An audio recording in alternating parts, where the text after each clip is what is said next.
Welcome to Sunday Night Live with Laure Guilbeault. Every Sunday, Laure sets the Instagram Live stage ablaze, connecting with the trendsetters, icons, and maestros of the fashion world.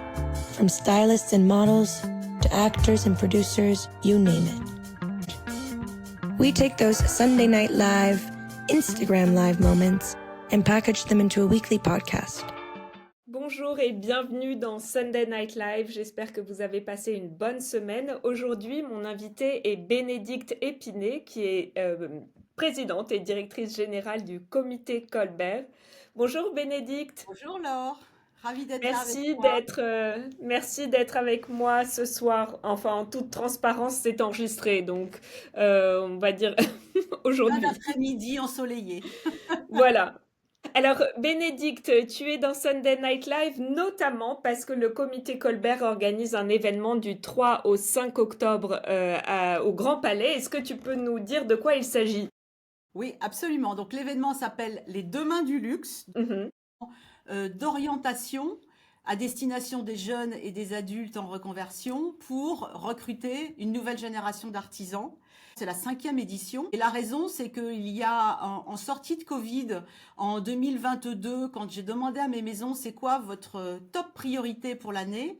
Je m'attendais à plein de réponses différentes. Et puis, celle qui est arrivée, c'était besoin d'artisans. Donc, j'ai été très surprise et voilà, j'ai cherché à comprendre les raisons de cette top priorité. Et très vite, ils m'ont dit, mais on a beaucoup de mal à recruter une nouvelle génération d'artisans. On n'a pas de mal à recruter des artisans, des adultes en reconversion. C'est même d'ailleurs l'essentiel de leur recrutement. Mais on a du mal à recruter des jeunes. J'ai dit, mais qu'à cela ne tienne, on va faire un salon d'orientation de l'artisanat du luxe.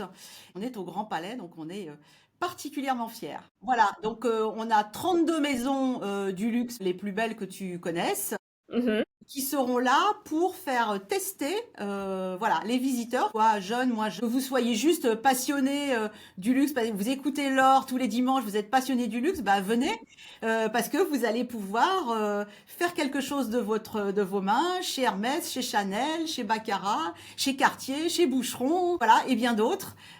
Et puis peut-être que ça va allumer une mèche et que vous aurez envie de devenir couturier ou maroquinier ou joaillier. C'est vrai qu'à chaque fois que j'interviewe Sidney Toledano, qui était PDG de Dior et qui est maintenant à la tête du fashion group de LVMH, il dit que notamment pour la couture, il dit que la couture, le problème n'est pas la demande, mais le problème, c'est les petites mains. Absolument. Tu sais, il y avait une interview aussi de Brunello Cucinelli il y a quelques mois qui disait le problème dans quelques années n'est pas de savoir à qui on va vendre, mais qui va nous fabriquer. En fait, le problème, il est bien là. Et voilà, le même discours, c'est que au jour d'aujourd'hui, il manque 20 000 artisans en France, à la fois peu au regard de l'industrie automobile ou de l'aéronautique, mais au regard de notre industrie, c'est énorme. C'est 20 000 personnes dans toute la France. Dans tous les métiers, il nous manque des joailliers, il nous manque des maroquiniers, il nous manque des couturiers. Quand je dis ça, mais les gens sont très surprises. Je dis, mais oui, mais parce que l'industrie du luxe, c'est une industrie de main-d'œuvre. Si on a un instant les paillettes et les magasins, il faut bien faire tous ces objets. La plupart du temps, ils sont faits à la main. Donc ça prend du temps. Oui. Alors, on disait justement que le problème du luxe ne serait pas la demande, mais en l'occurrence, le luxe traverse une mauvaise passe. Oui. Qu'est-ce que tu vois depuis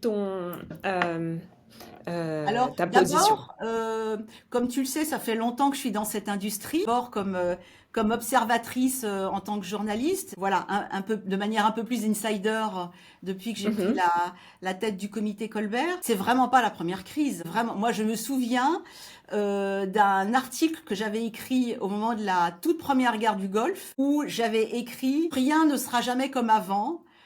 Avec la guerre, nous avons réalisé que nous n'avions pas besoin de 15 manteaux, 14 sacs et 100 paires de chaussures. En gros, c'était à peu près ça. Aujourd'hui, on redit la même chose. À chaque fois, on oublie les crises à mesure qu'elles passent. En fait, la vraie question qu'il faut se poser, c'est pourquoi on achète du luxe? On achète du luxe parce que ce sont des beaux produits avec des matériaux nobles. Donc, on achète du luxe d'abord pour des raisons rationnelles. Oui. Après, on achète du luxe pour des raisons émotionnel parce que on est amoureux d'une égérie, qu'il y a une histoire de cette maison qui nous intéresse, parce que on est amoureux du travail de ces artisans. Donc ça, c'est de l'émotion que ça suscite chez nous. Et puis le troisième volet, on achète du luxe pour des raisons relationnelles. Je veux briller, je veux montrer que je fais partie du club.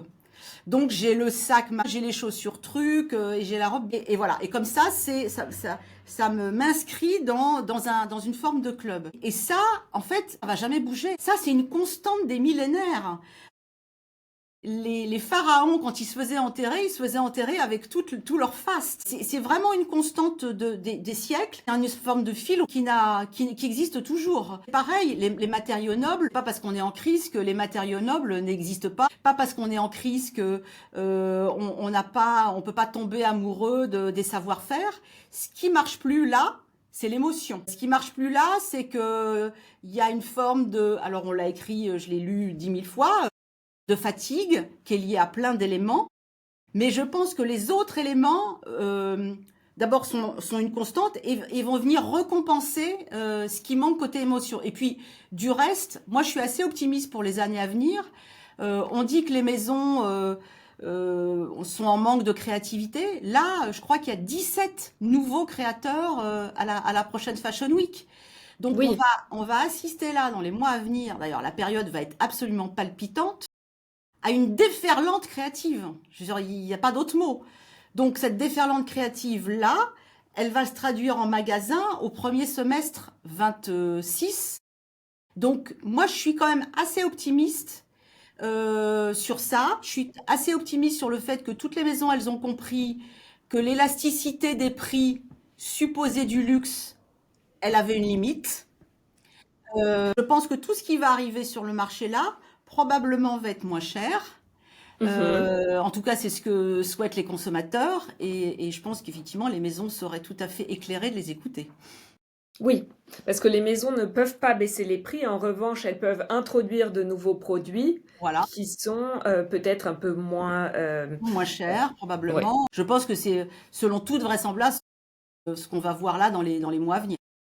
Est-ce qu'on peut revenir sur qui sont les membres du comité Colbert et comment est-ce qu'ils sont choisis ou élus ou comment ça marche? Alors, ils sont, oui, élus, c'est-à-dire qu'on présente sa candidature et puis Mhm. ensuite, il y a un processus assez long qui dure en moyenne presque un an avec des dossiers. Il faut être parrainé par des membres du comité Colbert, des membres de son industrie et puis d'une autre industrie. C'est-à-dire quand on fait rentrer, par exemple, je vous donne l'exemple de Messi, je te donne l'exemple de Messica qui est rentré en début d'année. Il a été parrainé par Van Cleef & Arpels. Donc, en fait, tous ces concurrents sont quand même assez contents d'être aussi tous ensemble pour mener des réflexions.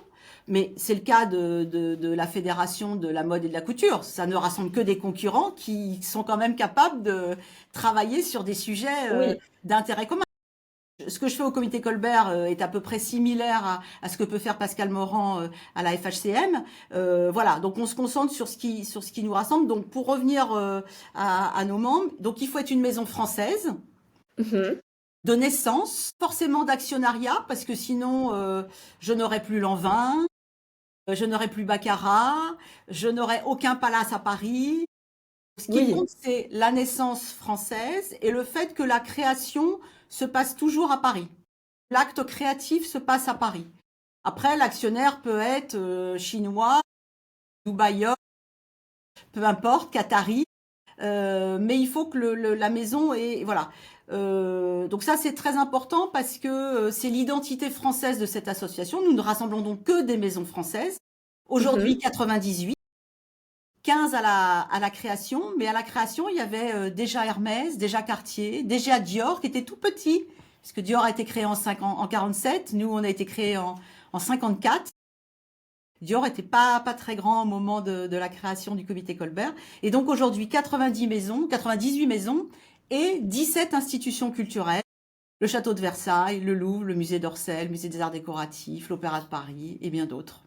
La Tour Et Eiffel. tu penses qu'il peut y avoir un nombre Alors, il y a illimité eu de pendant membres? longtemps un numerus clausus Mhm. qui n'existe plus. Malgré tout, on n'a pas non plus envie d'être 250. On est quand même on représente quand même une forme d'exclusivité. Oui. Et au comité Colbert, on a aussi une définition assez orthodoxe de ce que doit être une maison de luxe. Voilà. On refuse énormément de candidatures. Donc pour une maison qui rentre, j'en refuse peut-être 10. Enfin, je dis je ne vote pas, mais le collectif en refusent peut-être 10. Ah. Donc les dernières entrées, c'est Messika et le Grand Palais en début d'année. Oui. Et puis là, on vient de faire rentrer Diptyque. Ah, formidable. Voilà. Et 3 maisons qui candidatent là dans 15 jours. Et donc on verra qui des 3 ou les 3 rentreront 1er janvier. Et donc, tu parlais du rayonnement à l'étranger et tu voyages toi-même Oui, beaucoup. je voyage. Ça fait même partie de la mission quasiment historique du comité Colbert, qui est de dire, et que j'explique souvent parce que c'est pas toujours très clair dans l'esprit des gens, parce que j'ai souvent par exemple des étudiants qui me disent Vuitton ou Chanel ou Hermès, en quoi ils ont besoin du comité Colbert pour rayonner. Je dis mais ils n'ont pas besoin du comité Colbert pour rayonner, Mhm. vous avez raison, individuellement. Sauf que toutes ces maisons, elles ont du succès à l'étranger parce qu'elles font aussi partie d'une histoire commune qui est l'histoire du luxe et de l'art de vivre français. Et ce mythe-là, du luxe français, du leadership français, si on l'entretient pas à l'étranger par des actions collectives, demain les marques pourraient être assises sur quelque chose de friable. Donc il faut entretenir ça et on voit bien à quel point, moi quand je voyage, on connaît toutes nos grandes maisons, mais très vite ils disent ah le luxe et l'art de vivre français, Louis XIV, ah enfin voilà. Très vite, il y a ces valeurs autour de cette histoire commune que nos maisons partagent et auxquelles d'ailleurs je pense elles sont toutes très attachées. Donc, par exemple, on a fait un événement au mois de novembre dernier à Shanghai dans le cadre des 60 ans des relations diplomatiques entre la France et la Chine. Et on a fait une semaine d'exposition qui était une conversation de savoir-faire entre les artisans de nos maisons et des artisans chinois d'exception. Et là, c'est ce qu'on appelle de la diplomatie culturelle. Au moment, parce que Le soft power. absolument, le soft power, s'il nous en reste un, c'est bien celui-là, hein, le luxe. Il faut le soigner. En plus, quand on a fait notre événement à Shanghai, c'était précisément au moment où la Chine taxait nos marques de cognac. Donc, il y a des gens qui me disaient, mais quelle idée de faire ça à ce moment-là. Mais je dis, mais précisément, c'est précisément quand l'économie se grippe ou quand les relations sont pas très bonnes qu'il faut venir parler de culture. La culture est un pont formidable. Est-ce que vous vous participez aux négociations sur les droits de douane avec les États-Unis, avec la Chine, ou de manière Absolument. plus indirecte? Oui. Ah ben, on était en plein dedans au mois de novembre dernier. Et puis, on était aussi sollicité, alors dans le cadre d'un club plus élargi qui s'appelle le comité de filière mode et luxe. Et là, on a été évidemment associé aux conversations avec le ministère de l'Industrie. Nous-mêmes avons fait un certain nombre de courriers. Toutes les fédérations, d'ailleurs, ont fait un certain nombre de courriers pour essayer de peser dans les discussions. On est très présent à Bruxelles. Il existe une supra-association européenne du luxe qui s'appelle l'ECCIA, qui rassemble nos amis allemands, italiens, espagnols, portugais, suédois, anglais et allemands, je ne sais plus si je l'ai dit. Et on se voit une fois par mois à Bruxelles et on est très agile et très efficient, je dois dire, à Bruxelles pour peser aussi sur les réglementations qui pourraient être dangereuses pour notre industrie et il y en a beaucoup. Voilà, donc on fait ça tous ensemble. Oui, parce que beaucoup de pays européens ont l'équivalent du comité Colbert. Absolument. Ils se sont créés d'ailleurs sur le modèle du comité Colbert. Le plus connu, c'est évidemment Altagamma en Italie, Mhm. qui a été créé il y a 30 ans, qui a une définition un peu plus élastique du luxe que nous, parce que, par exemple, ils ont les cafés Illy et l'eau Ferrarel. Bon, je suis pas sûre que nous, on ferait rentrer du café ou de l'eau minérale. Mais voilà. Mais en tout cas, on se retrouve sur des valeurs communes, on se retrouve sur des missions communes, sur des enjeux communs. Et puis, beaucoup des maisons appartenant au groupe français sont italiennes. Voilà, donc on a beaucoup de groupes en commun. Ça fait des liens très forts. Et, comme tu le sais, beaucoup de nos maisons sont fabriquées en Italie. Donc, ça crée aussi une autre forme de lien.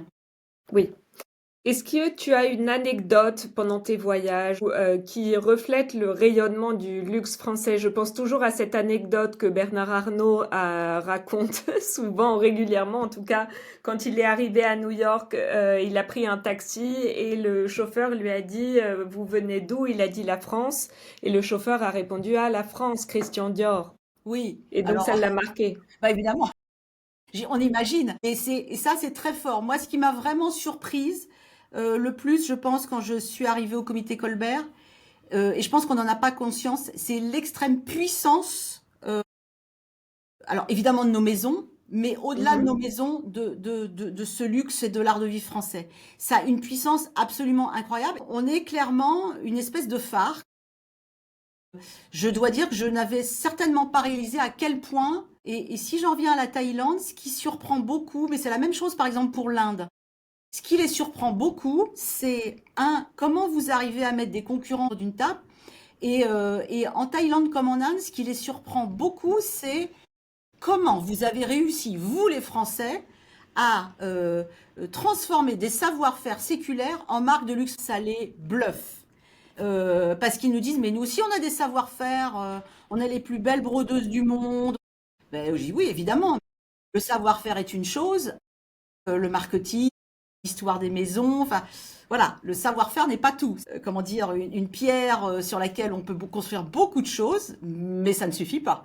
Donc, et ça, on voit bien la magie qu'il y a autour de la France et de cette histoire. Des grands groupes aussi. Des grands groupes, voilà. Non, non, mais ça, c'est très fort.